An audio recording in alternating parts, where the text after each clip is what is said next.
Pendakian ke Gunung Halo-Halo ini dimulai dari Kampung Kiu, Desa Hinaskiri. Di sini ada base camp pendakian, dan ini Bang Ramidi, penanggung jawab base camp dari Pok Darwis Gunung Halo-Halo. Anggota tim kali ini adalah orang-orang baru untuk saya. Ada Wais, Bunda Mimi, saya Azita, dan Rahman. Keputusan saya yang mendadak untuk mendaki jadi salah satu alasan kenapa saya pergi dengan orang baru. Tapi tak apa, karena ternyata banyak sekali pengalaman dan pelajaran yang saya dapatkan di sini. Diawali dengan melewati sungai, jembatan, dan ladang jagung milik warga, perlahan kami yang awalnya jalan berempat mulai terpecah menjadi 2 tim. Saya dengan Rahman dan Wais dengan Bunda Mimi. Awalnya saya pikir saya bisa menunggu di depan sambil istirahat, karena saya memang takut untuk jalan belakangan. Tapi disinilah awal mula kesalahan saya.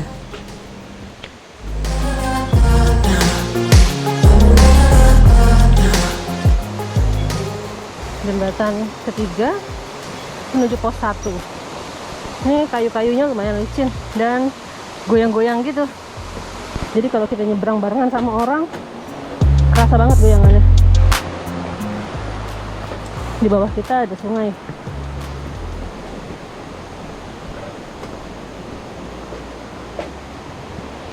Tuh, lihat. Ini Rahman.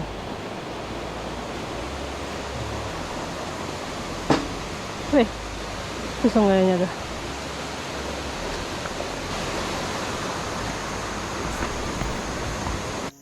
Sekarang kita masih di jalan dari base camp menuju ke pos 1. Harinya alhamdulillah lumayan cerah. Sekarang sekitar jam 10-an ya. Jadi kita udah 2 jam jalan. Tapi sekarang masih di belakang. Ini nih jalanan yang dari tadi saya bilang udah di luar nalar. Karena lumpurnya tuh dalam banget. Udah sampai mendelep sepatunya.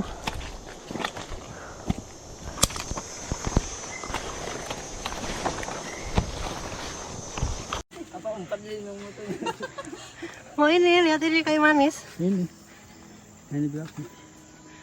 Ini dari pohonnya emang bentuknya begini? Iya. Hah? Iya. Iya lah. Ditabang dulu. Pohonnya di mana? Di atas, di pos 1. Oh di pos 1. Terus ini mau diapain? Mau dijual lah. Ke? Itu kamber. Oh, Di bawah, Mbak. Betul gambar. Iya. Per kilo apa gimana dijual? Per kilo. Oh alah, lucu banget.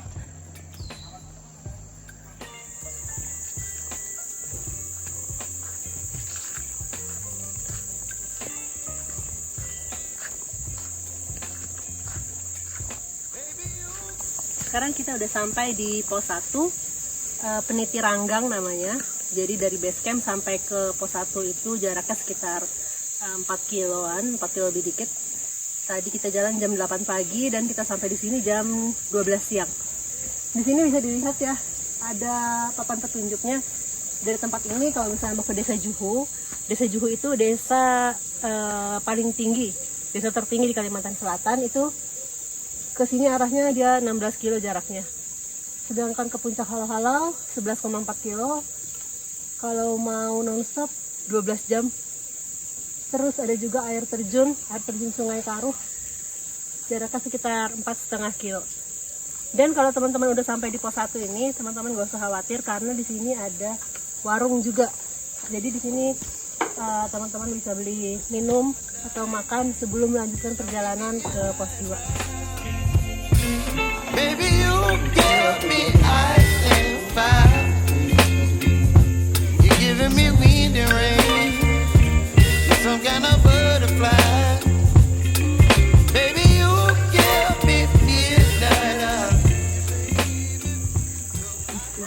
Ini ada bangunan rumah ketua RT 06 tulisannya.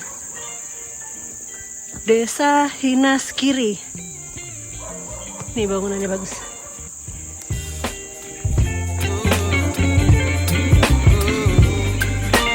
Pemandangannya.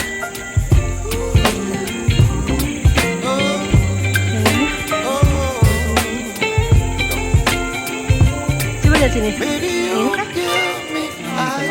Ini kan? Ini. Ini. You're chilling in the rain. You're some kind of butterfly. Baby, you give me midnight.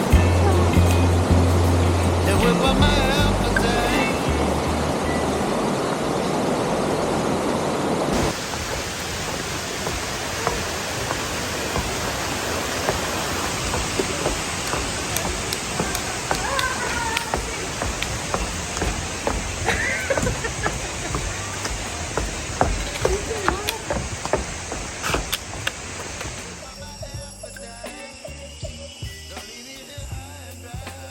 Jalan dari pos 1 menuju ke pos 2 itu turunan terus. Turun terus. Nanti pulangnya PR banget nih.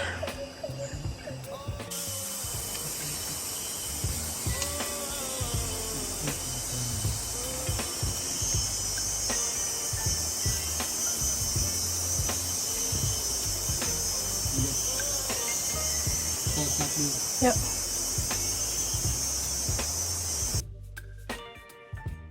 Dari pos 1 ke pos 2, saya lebih banyak jalan sendiri. Karena sepertinya Rahman masih penyesuaian, berjalan dengan membawa beban. Sedangkan saya jalan dengan ritme seperti biasa. Harapannya bisa sampai ke pos 2 tidak terlalu sore atau bahkan keburu gelap. Karena saya sadar diri tidak bisa berjalan di gunung malam hari. Jadi jalan sendirian pun harus dijabani. Sampai akhirnya saya ketemu pos 2 dan dengar suara orang, hati saya lega sekali. Dan Rahman menyusul 1 jam kemudian. Usut punya usut, dia sempat ketiduran di jalan. Ikut gabung ya. Gini aja Bu. Enggak, ada di belakang. Berapa orang Bu? Berempat. Berarti lain yang sampai naik dan dibawa. Jam 8. Oh, ngulang ya. Paling sih kayak yang berat. Habis naik Nih bapak-bapak ini dari Tanjung nih. Tanjung Tabalong. Ini masnya dari mana Mas? Dari Kandangan, Hulu Sungai Selatan. Kandangan. Ini yang lain juga sama ya? Ya, ini sama kelompok kita. Ini suasana shelter di pos 2. Jadi semalam 17 orang kah tidur sini ya? Ya, lebih lah. Sama yang di depan tau. Nggak, di sini nih di shelter ya. ini muat ya? Oke. Muat. Muat. sini aja 6. Rajin tuh buahnya mau orang tenda di situ. Nah, iya jadi kalau misalnya shelternya penuh masih bisa buat tenda di luar karena ini space-nya lumayan besar ya kalau di pos 2 nih.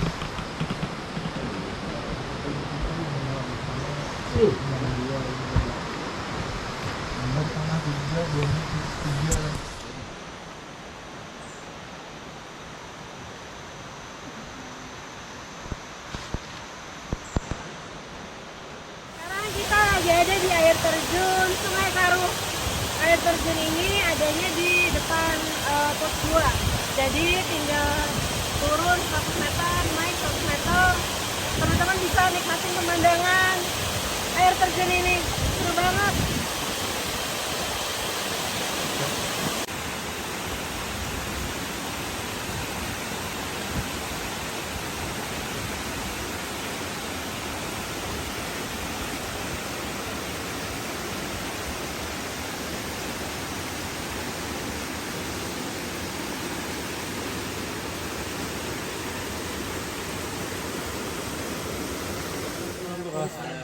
Gorengan dulu bagus.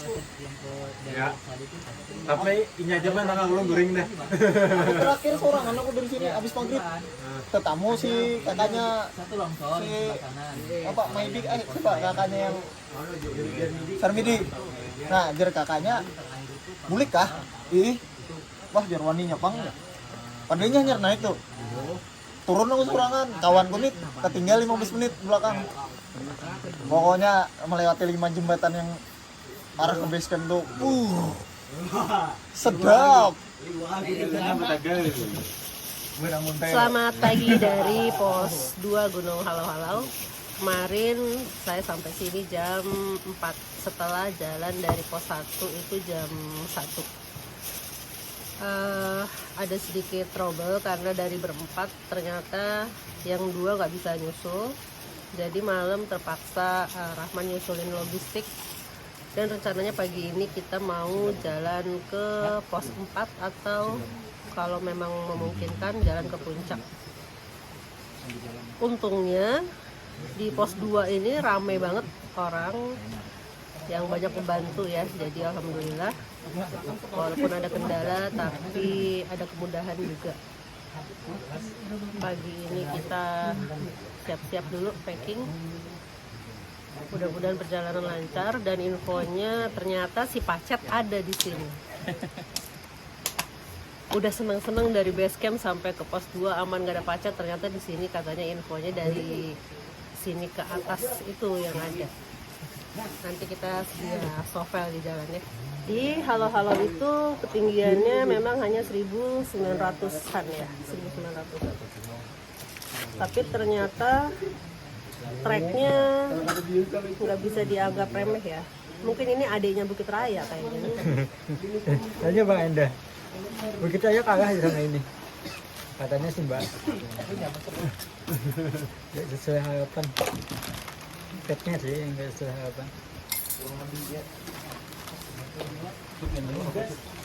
Udah gitu ternyata di sini tuh kan nggak ada itu ya, nggak ada papan petunjuk jalan. Maksudnya tuh nggak ada penanda. Misalnya kalau kayak di Bukit Raya tuh kan ada berapa meter lagi menuju puncak gitu, atau misalnya posisi ketinggiannya di sini udah berapa. Di sini tuh nggak ada. Jadi tandanya itu cuma ada plat kuning di pohon.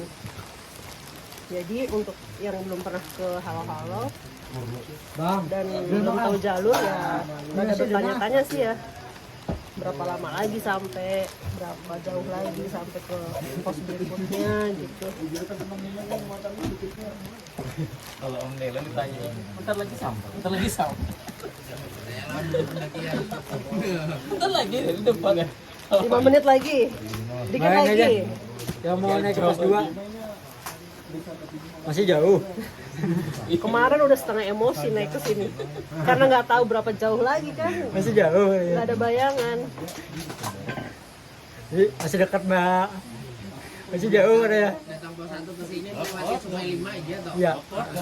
4 Jadi dari 5 pos jembatan. 1 dari pos 1 ke sini 5 ya. 5 jembatan Mbak. Sampai 5 jembatan gantungnya 1. Ya kan? 5 sungai 1 jembatan gantung. Enggak.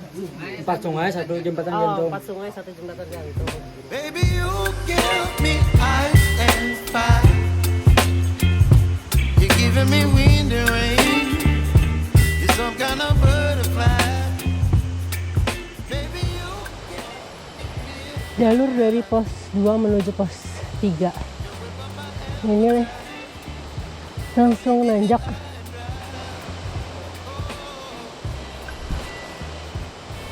wanna jinx it, baby.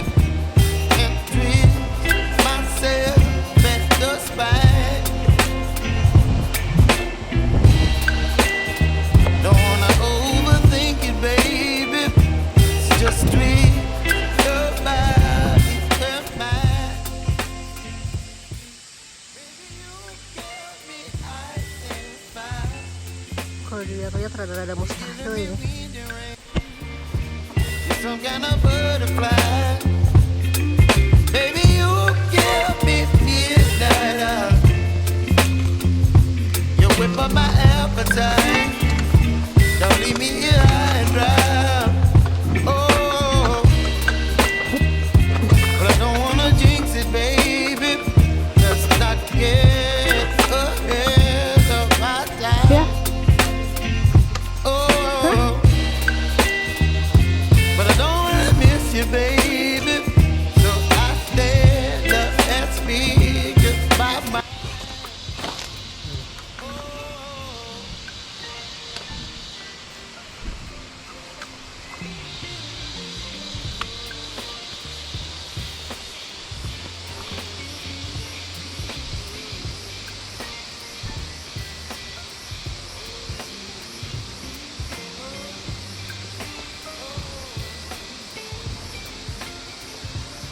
Loh, kacamataku jatuh ya? Hah, nggak ada yang gantung sini? Keringetannya nampol. Dan parah banget. Udah ngelewatin batu webbing pertama ini, baru sadar ternyata kacamata yang dicantolin di sini tuh jatuh kayaknya. Terus Rahman sekarang lagi turun nyari, kasihan banget. Karena saya nggak bawa spare kacamata. Dilema emang kalau pakai kacamata itu, dipakai berembun, ngeganggu, keringetannya netes ke kacamata, tapi kalau nggak dipakai juga burem. Ada-ada aja. Dan di sini saya bisa bilang ternyata Bukit Raya itu masih lebih mudah dibanding dengan halau-halau. Luar biasa.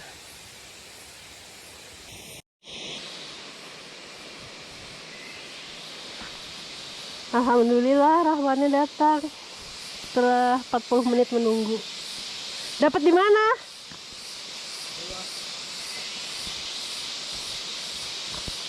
Dekat pos. Dekat pos. Naik lagi dekat pos. Ini sampai pos sih. Hah? Sampai pos. Astagfirullah. Dulu. Ya Allah. Dapat jam berdua kan? Siapa tahu dapat jam berdua. Ada. Gak ada. Udah dapat. Terus naik lagi. Ya udah pas.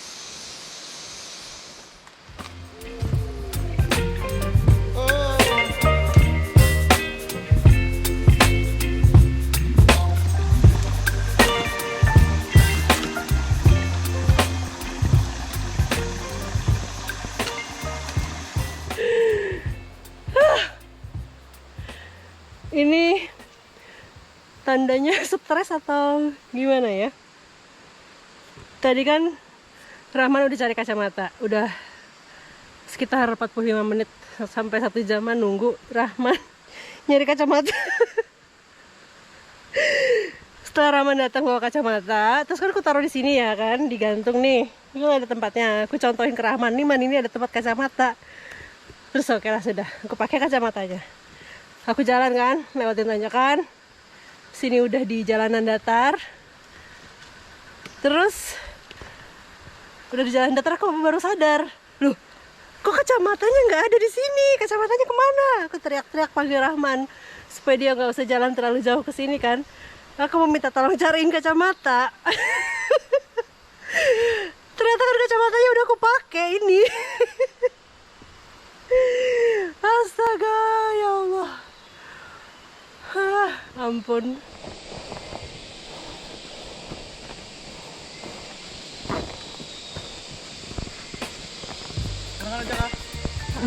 Ada sendiri. Ada di belakang satu lagi. Berapa jauh lagi ke pos 3? 1 jam bisa. Ya 1 jaman bisa. 1 jam tuh naik apa 1 jam turun? 1 jam naik. 1 jam kurang lebih 40 menit lah.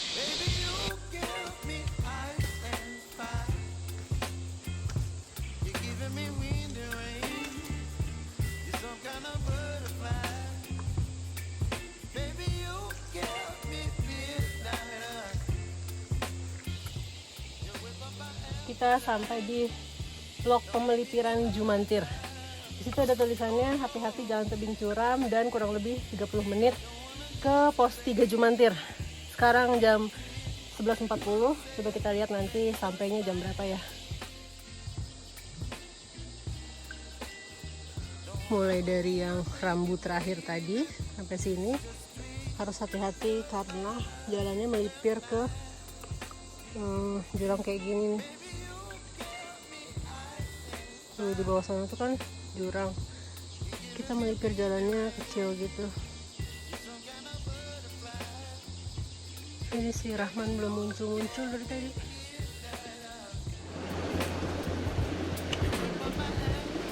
Jalur dari pos 2 menuju ke pos 3. Dari tadi kita jalurnya melipir-melipir gitu.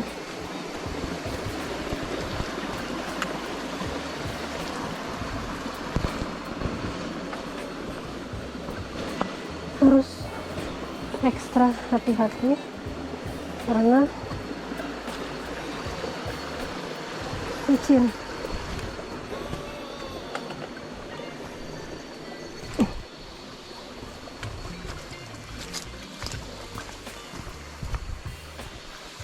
Tahu loh.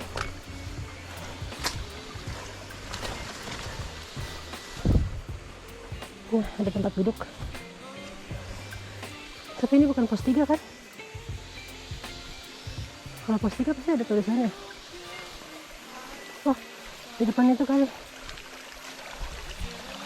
Ada spanduk.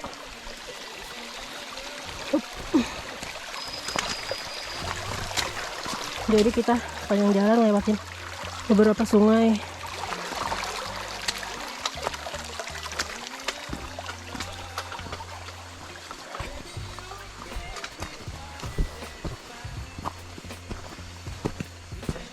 Bismillah.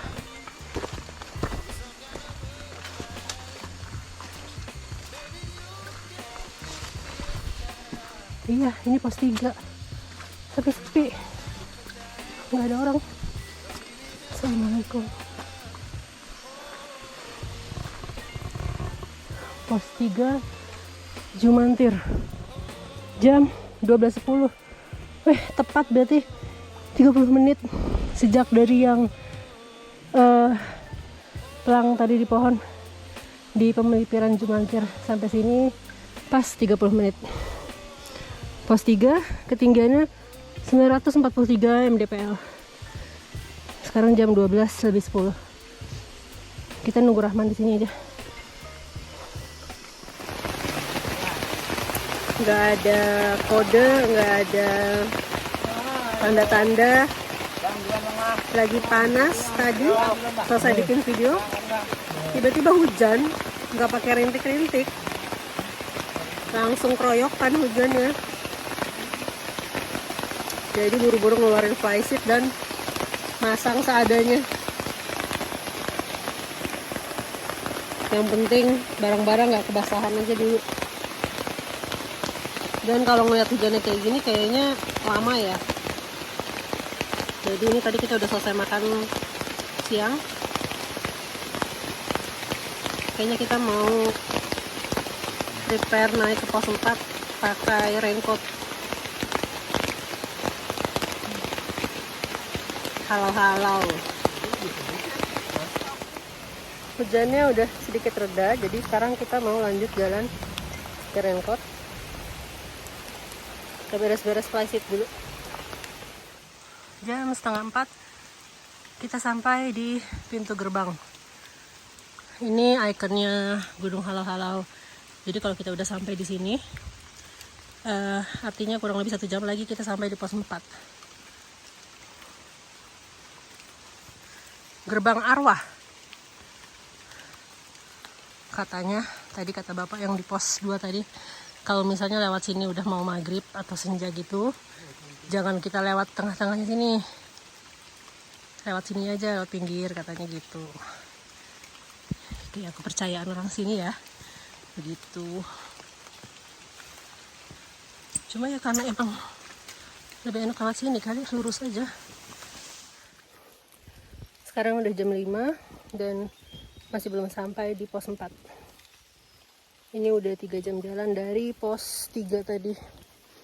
Di papan petunjuknya itu nggak ada tulisannya berapa jauh lagi untuk sampai ke pos 4 atau ke puncak. Jadi cuma bisa bertanya-tanya aja.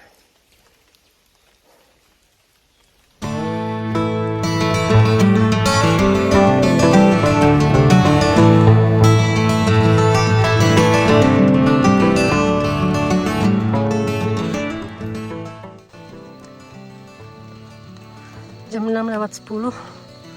Kayaknya sebentar lagi kita sampai di pos 4. Dan itu lihat di balik pepohonan itu. Itu kalau nggak ada pohonnya pasti itu sunsetnya cantik banget tuh. Udah makin gelap. Di sini sekarang ketinggiannya 1540 mdpl. Sepertinya pos 4 itu ada di 1600. Sepertinya. Ini tuh warna orange ini cantik banget. Di sini saya masih yakin kalau pos 4 udah nggak jauh lagi. Karena saya lihat ada beberapa tenda warna kuning di depan sana. Berulang kali saya yakinkan Rahman. Berulang kali juga Rahman cuma diam. Yang ternyata ini adalah kesalahan saya berikutnya. Sampai akhirnya hari semakin gelap dan kedua kaki Rahman kram, gak bisa melanjutkan perjalanan. Kami pun berhenti mencari spot untuk buka tenda. Sekarang? Iya.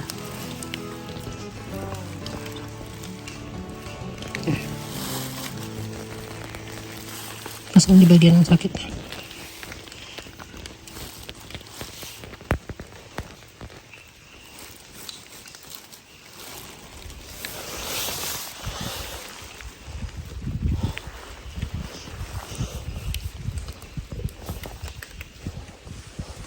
Jadi tadi kita nggak berhasil sampai ke pos 4 karena Rahmannya sakit, terus yang 2 juga nggak naik. Jadi tadi kita nyari spot di bawah pos 4 seadanya. Jadi bawahnya kita tuh akar-akar batu-batu, lumpur basah gitu. Besok subuh kita mau jalan kalau cerah dan kalau cuacanya baik. Dingin banget ya, Man? Enggak. Ini itu aja. Nah, sering apa ini? Semoga kita bisa melalui malam ini dengan aman. Amin. Malam itu kita putuskan untuk nggak masak. Jadi kita makan malam hanya dengan roti. Karena kondisinya kita cuma punya sisa 1 botol air. Karena harapan awal kita akan ngambil air di pos 4. Tapi ternyata karena nggak berhasil sampai dan kita ngecamp di tempat seadanya, jadi kita hanya makan roti dan juga manasin air 1 botol kita bagi. Malam itu kita bisa tidur, walaupun tengah malam beberapa kali terbangun karena mendengar suara-suara aneh di luar tenda. Saya dan Rahman sama-sama gak berani untuk saling panggil. Dan ternyata tenda kuning yang saya kira saya lihat tadi di jalan itu sebetulnya gak pernah ada. Apakah kita akan bisa sampai ke puncak besok hari? Kita lihat kelanjutannya nanti ya.